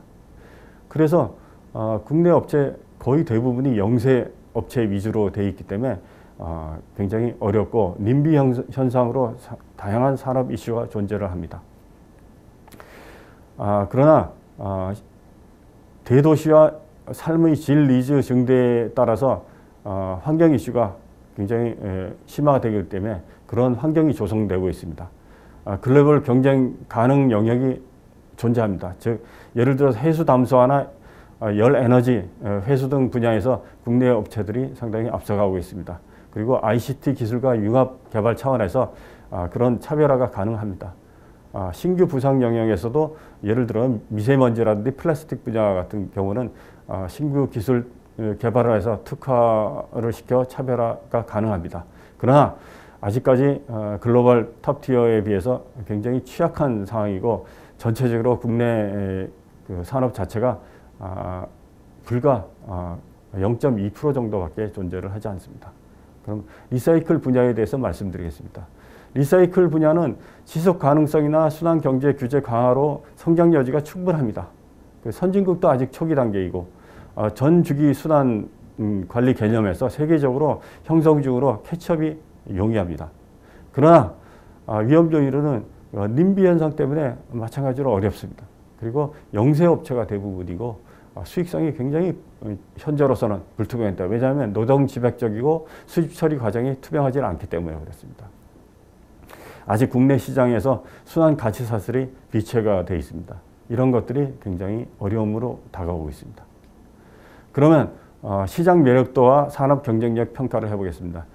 2020년 현재 상태 보시는 바와 같이 시장 매력도는 좌측 그 세로축입니다. 산업 경쟁력은 가로축으로서 미래 니즈 분야는 아직까지 시장 매력도도 다소 떨어지고 산업 경쟁력도 상당히 떨어지는 그런 상태에 있고 이미 토목, 교통, 건축, 플랜트 분야는 국내에서 상당한 경쟁력을 갖고 있으나 경쟁 격화로 인해서 대부분이 수익성이 굉장히 떨어져서 시장 매력도가 떨어집니다. 그러나 아직 도시 분야는 우리나라가 충분한 가능성은 있습니다.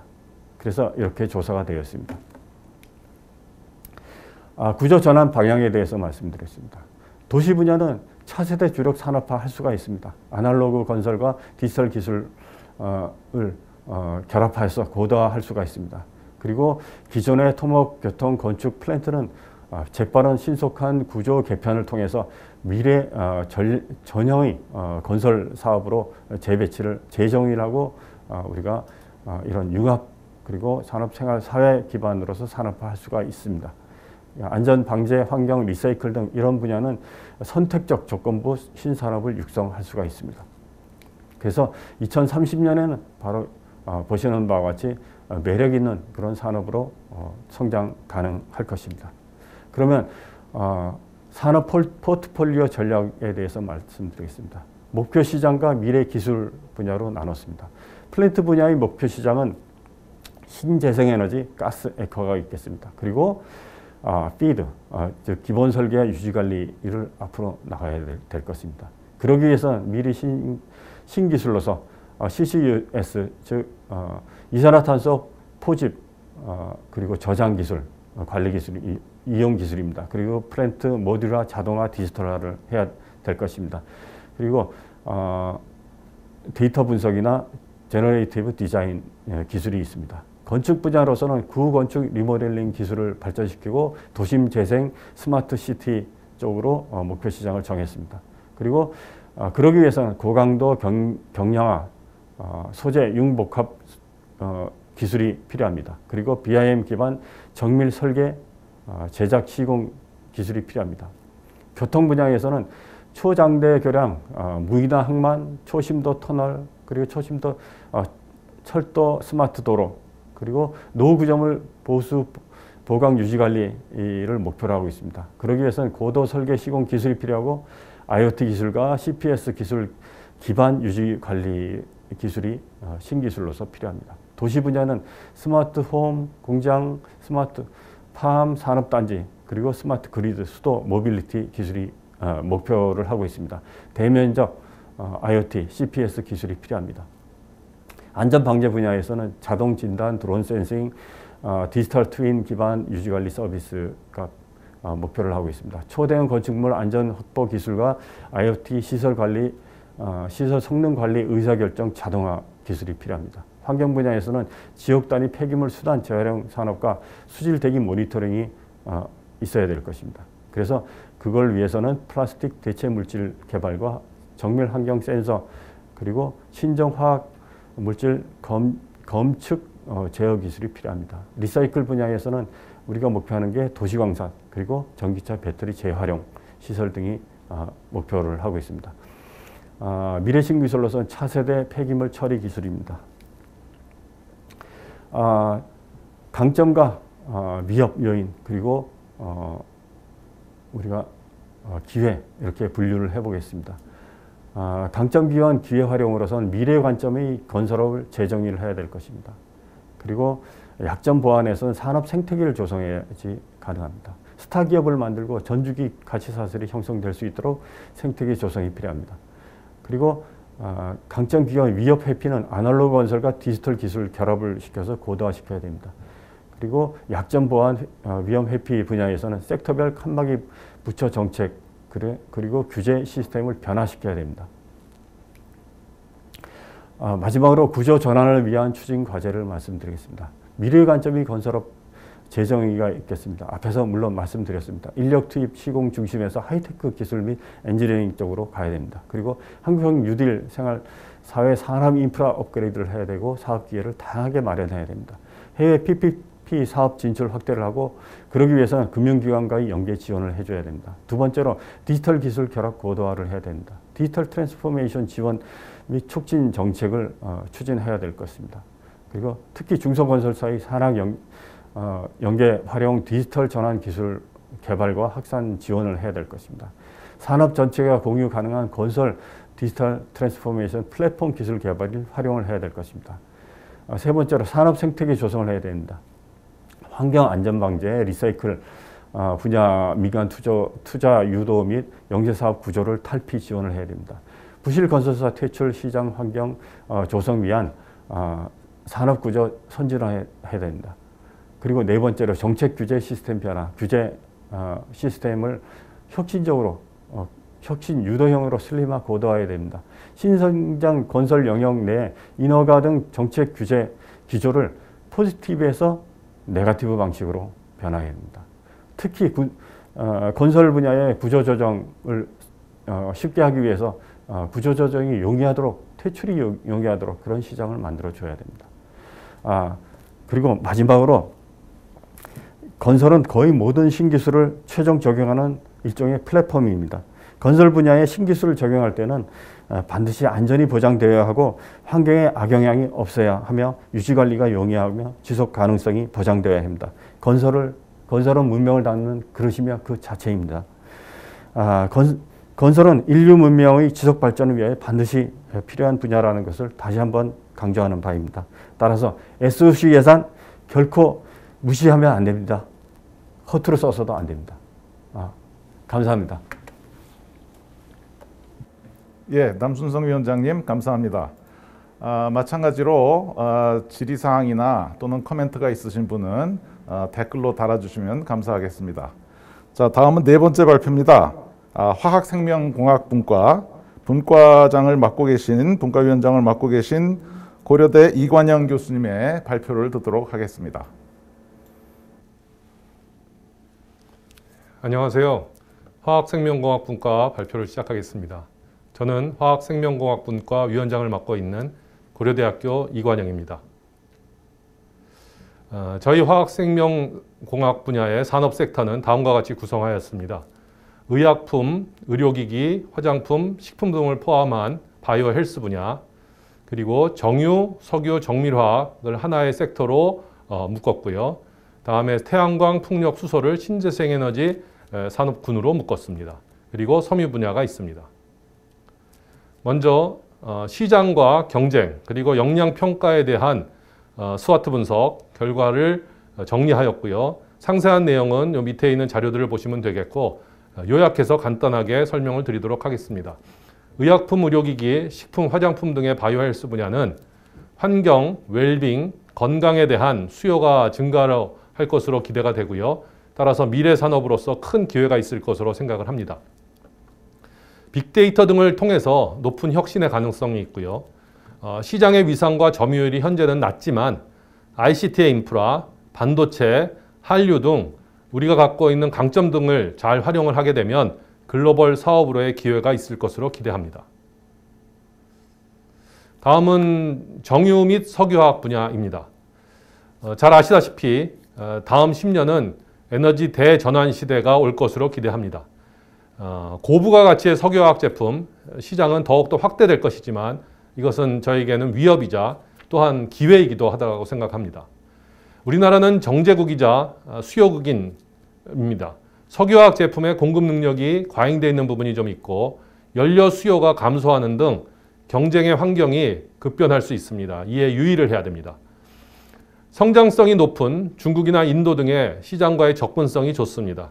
하지만 시장 다각화를 위해서 필요한 기술력이 높다라고 보기 어렵고 국제화 역량이 미흡한 상황입니다.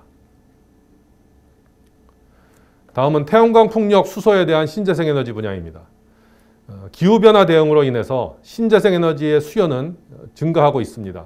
하지만 기술력 그리고 경제성에 대해서 경쟁이 극도로 심화되어 가고 있습니다. 고도의 IT 기술, 배터리 기술 등과의 접목으로 새로운 비즈니스 모델이 발전 산업이 요구되고 또한 서비스 산업 또한 요구될 것입니다. 고효율의 태양광, 수소, 부유식 해상풍력 하부 구조물 등 세계 최고의 기술로 경쟁을 해야 되는 상황입니다. 섬유 분야입니다. 고기능, 친환경, 스마트, 산업용, 섬유 수요가 증가하고 있고 융복합적인 협업을 통한 글로벌 선도의 가능성이 있습니다.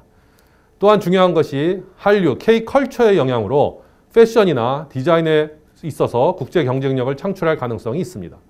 화학섬유에 관련된 인력 양성이 최근 많이 미흡해져 가고 있습니다. 따라서 융합 인력 양성과 교육의 강화가 필요한 실정입니다. 이상 각 섹터의 현재 2020년 수준으로 시장의 매력도와 산업 경쟁력을 평가한 그래프입니다. 풍력, 태양광, 수소, 신재생 에너지는 산업 경쟁력이 현재로서는 낮은 수준에 있습니다. 매력도는 중정도에 있습니다. 의약품, 의료기기 역시 산업 경쟁력은 낮은 편에 있고요. 하지만 시장 매력도는 약간 높다고 볼 수 있습니다. 석유화학이나 정유, 식품, 섬유와 같이 그동안 우리나라의 경제를 지탱해왔던 주력 산업들은 산업의 경쟁력은 어느 정도 갖추고 있다고 할 수 있지만 시장의 매력도는 낮은 편에 속한다고 볼 수 있습니다. 화장품은 중정도의 산업 경쟁력과 높은 시장 매력도를 가지고 있다고 볼 수 있습니다.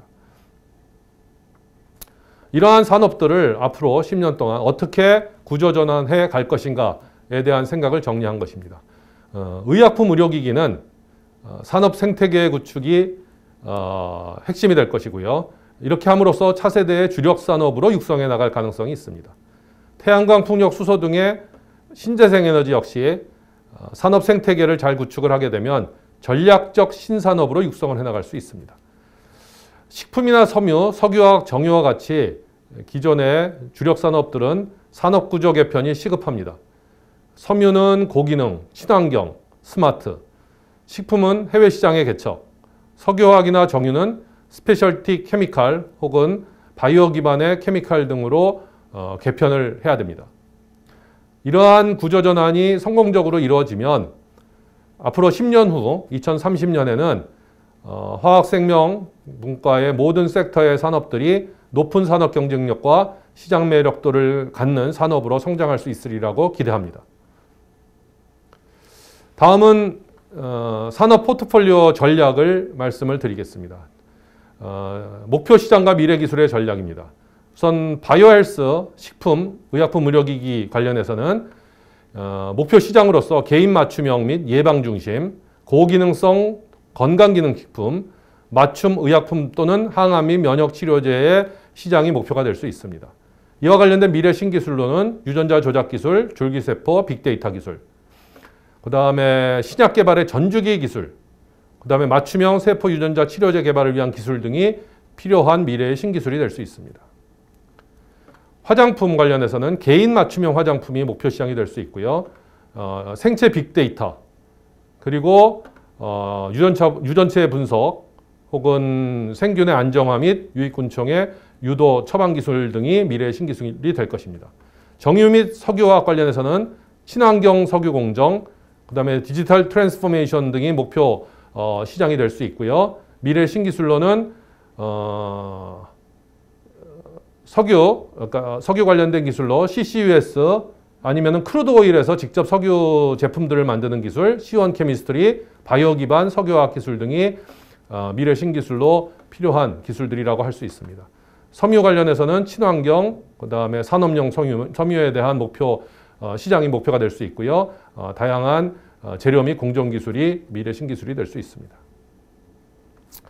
신재생 에너지입니다. 전반적으로 신재생 에너지의 목표 시장은 분산형 전력 시스템 구축, 토탈 에너지 솔루션 사업으로의 시장을 전략적으로 가져가야 되고요. 미래 신기술로는 관련 소재 기술들, 그 다음에 에너지 스토리지 시스템, 연료전지, 그 다음에 다양한 기술들의 복합화 운영 또는 서비스 기술 등이 미래 신기술로 자리매김할 것입니다.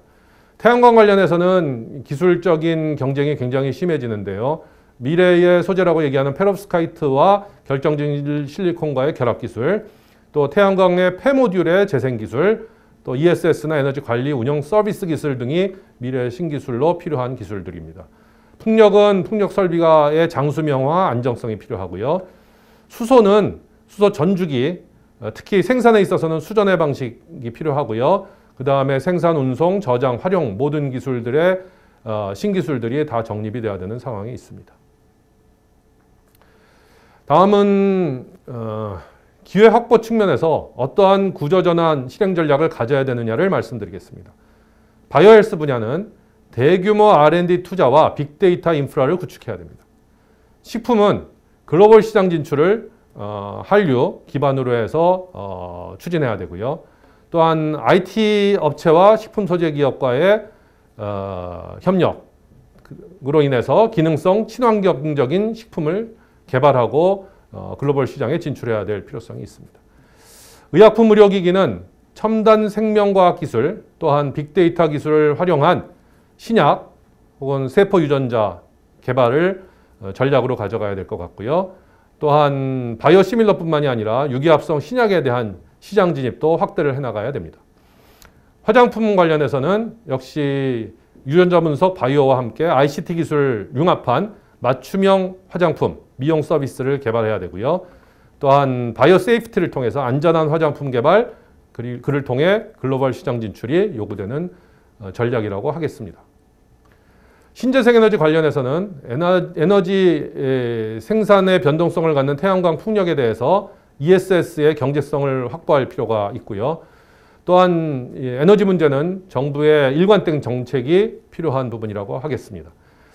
태양광은 앞에서도 말씀드린 신소재 페롭스카이트라든지 토탈 에너지 솔루션의 프로바이더로 전환을 해야 됩니다. 풍력은 대규모 부유식 해상풍력 단지 조성해야 되고 수소는 수소 기반의 전기차 그리고 그린 수소의 생산, 운송, 저장, 활용까지 전 주기에 걸친 실행 전략을 가져야 한다고 생각합니다. 정유 석유화학은 스페셜티 케미칼 굉장히 중요하고요. 또한 앞으로는 탈석유화학입니다. 바이오 기반의 탈석유죠. 바이오 기반의 석유화학 산업이 육성이 되어야 됩니다.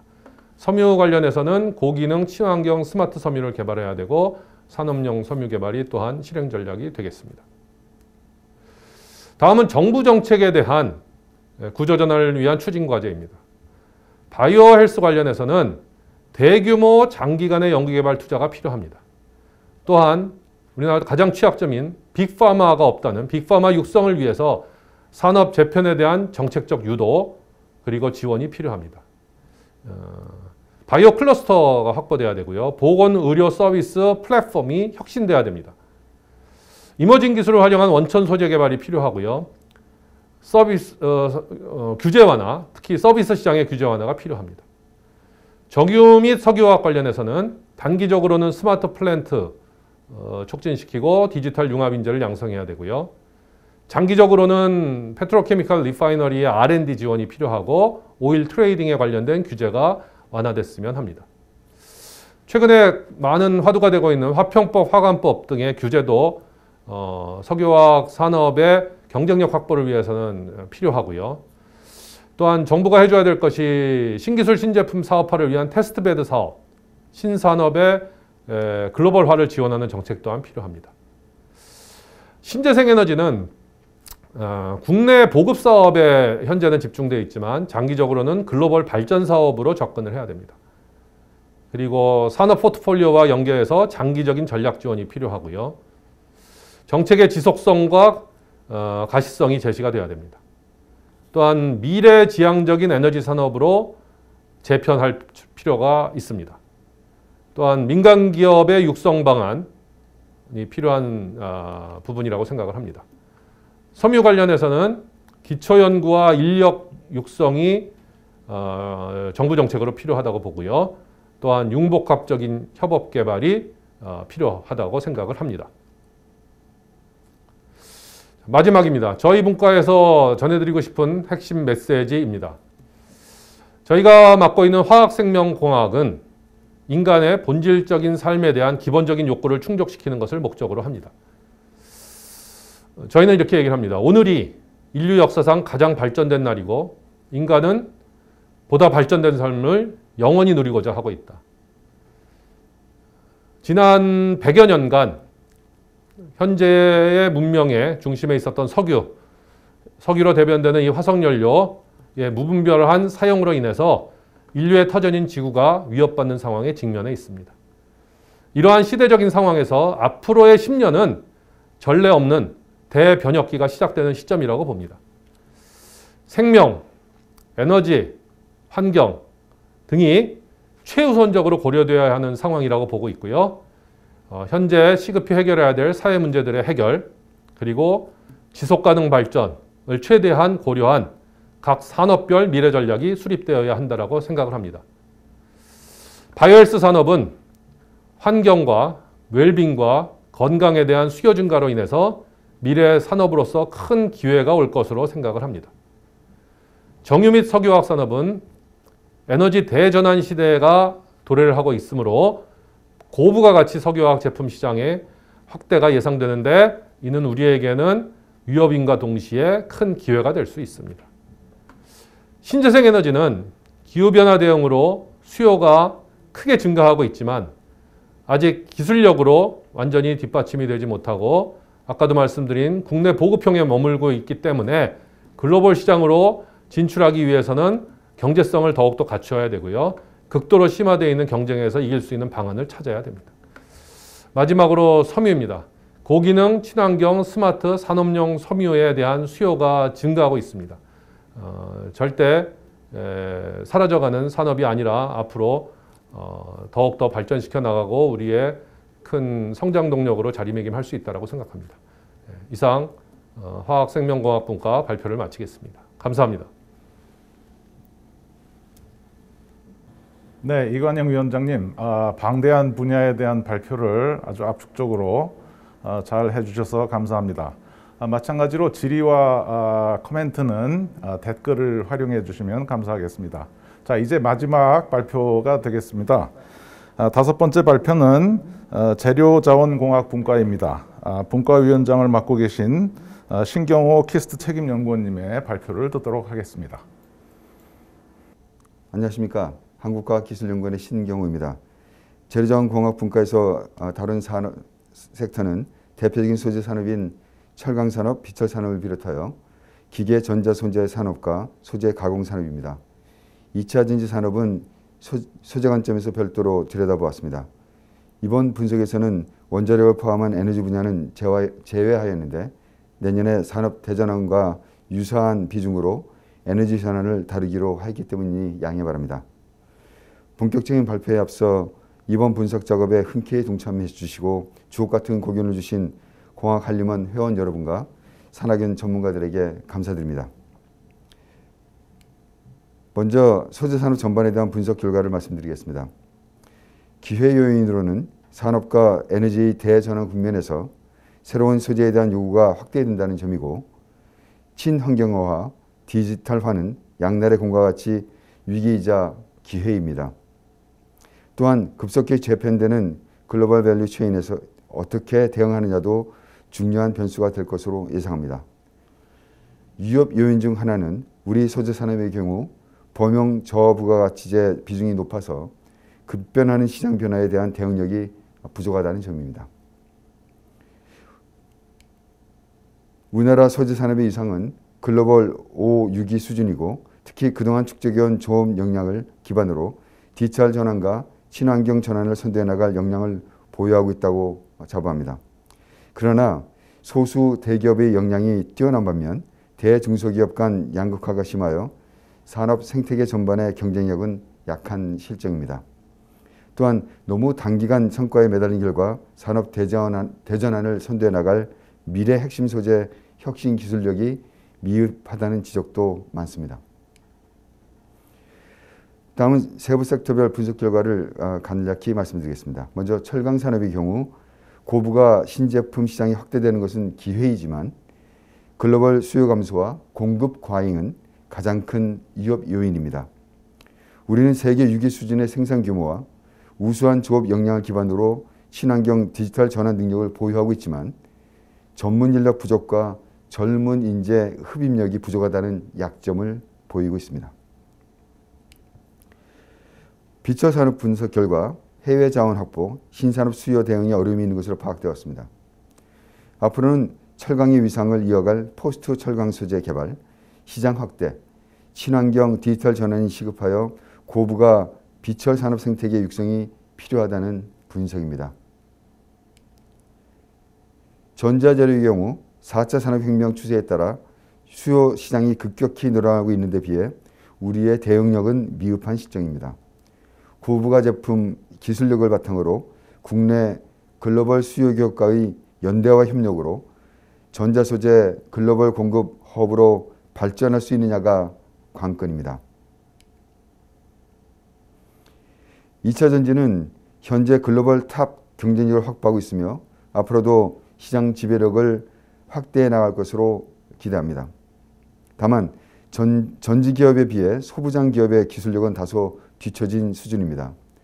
기존의 전지 업체들뿐만 아니라 테슬라를 비롯한 자동차의 OEM 업체들도 생산 내재화에 나서는 등 안전성과 신뢰성이 확보된 고성능 2차 전지 개발 경쟁은 더욱 치열해질 터입니다. 국내 소재 전지 수요 공급 기업 간 협업을 통해 신시장 주도권을 유지해 나가야 됩니다.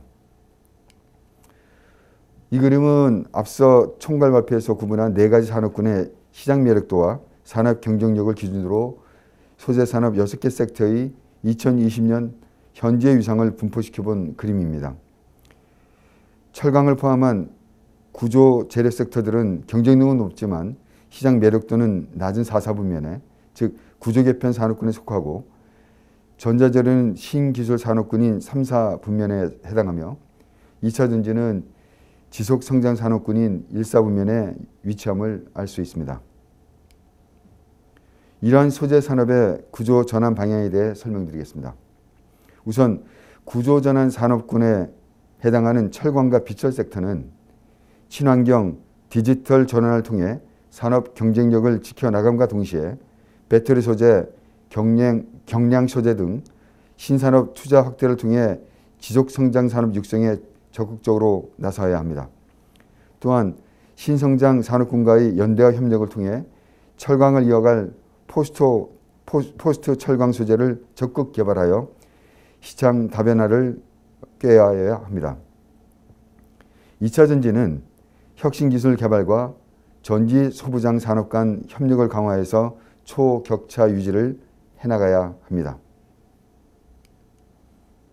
이러한 구조 전환을 성공적으로 추진할 경우 2030년에는 우리의 소재 산업이 산업 경쟁력을 유지함과 동시에 시장 매력도를 지속 성장 산업군에 근접하는 수준으로 높일 수 있고 2차 전지는 경쟁력과 매력도를 더욱 높여서 지속 성장하고 전자재료 섹터도 일사분면 진입이 가능하리라 예상합니다.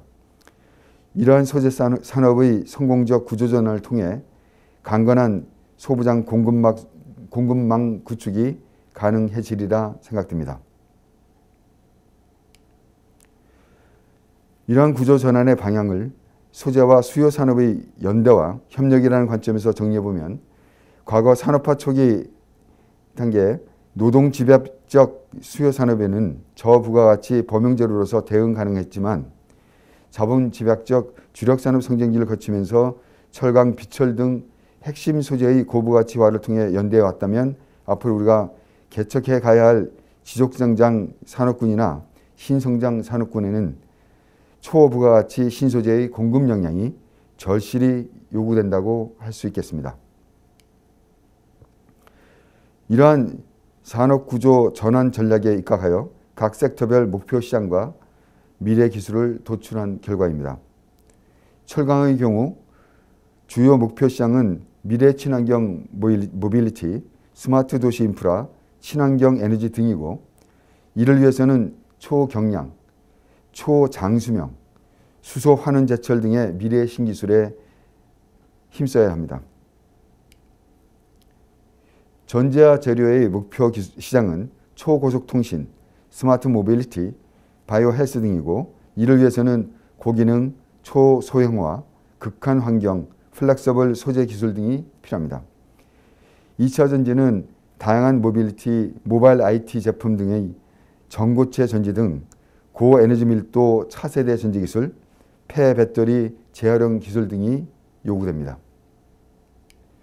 이상의 분석을 통해 구조 전환의 구체적 실행 전략을 스왓 기반으로 도출한 결과입니다.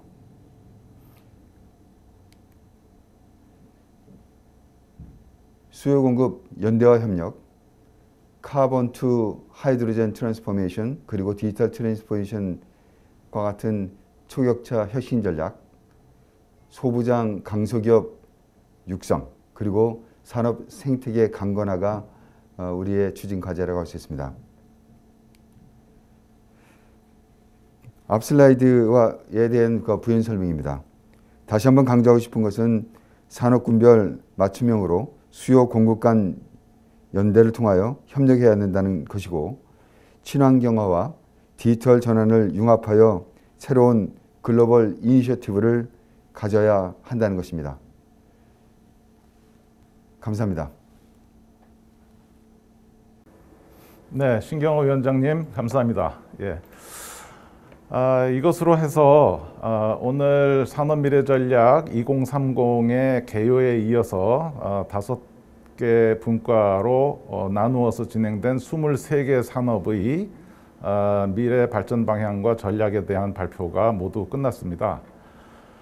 사실 2000년도 연구에 해당하는 올해의 연구에서 올해 초에 저희가 120여 분의 전문가 패널을 통해서 모은 심층 인터뷰 자료는 보고서로 따지면 약 1200페이지에 달하는 방대한 분량이었습니다.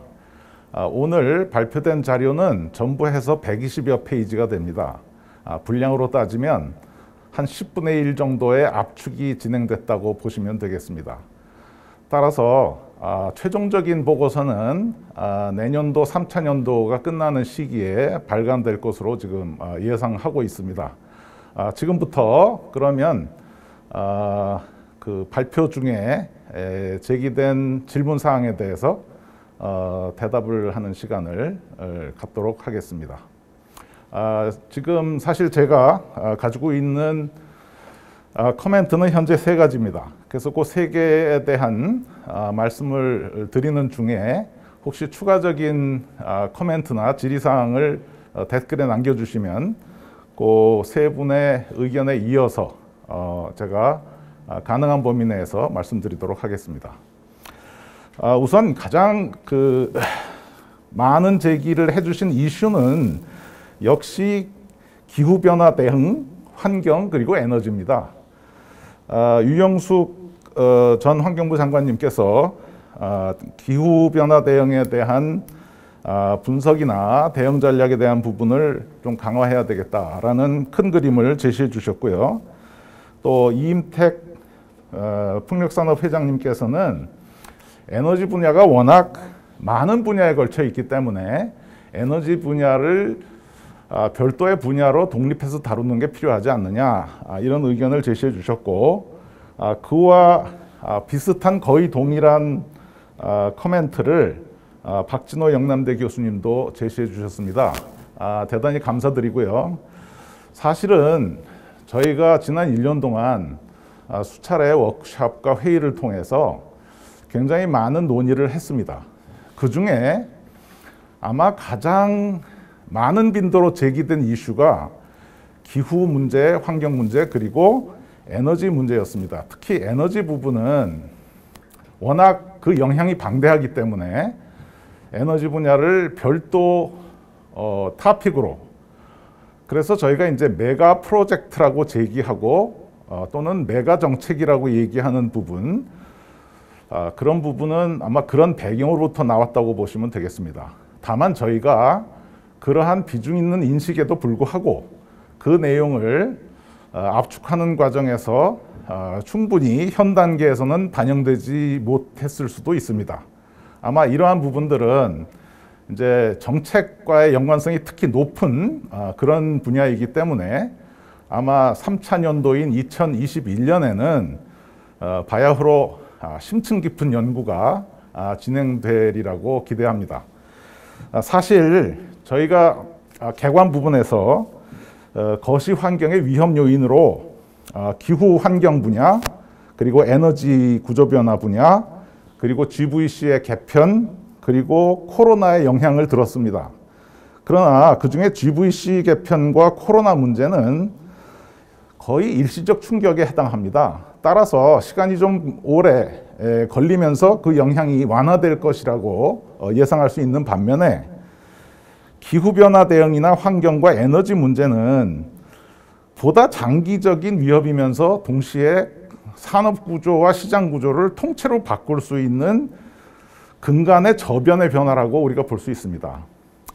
사실 지금 그 5분야의 발표 자료를 보시면 아마 가장 많이 등장한 단어 중에 하나가 에너지, 환경, 기후가 아니었나 싶습니다.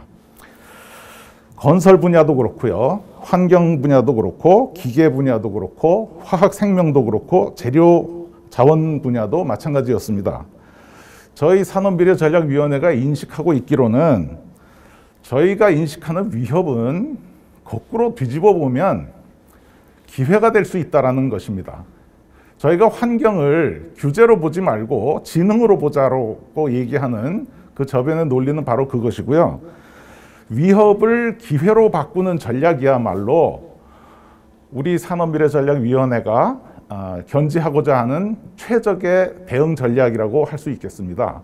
문제는 그 방법이 뭐냐라는 건데, 그 방법에 대해서는 저희가 오늘 제시한 수많은 전략들에 추가해서 내년도에 더 많은 전략, 정책적 대안들이 강구될 수 있을 것이라고 기대합니다.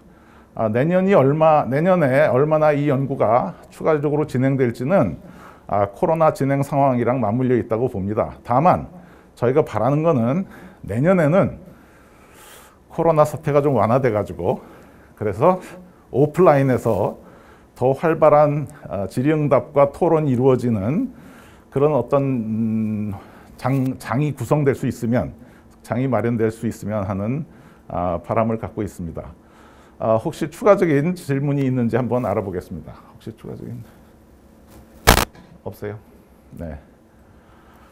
지금 실시간으로 저희가 댓글로 올라오는 질의사항을 체크해 봤는데, 아마 워낙 압축적으로 진행되는 짧은 시기에 많은 내용이 전달되다 보니 바로 질문이나 코멘트 하기는 좀 어려운 점도 있을 거고요. 또는 매체가 갖는 한계 때문에 어려움도 있으리라고 생각합니다.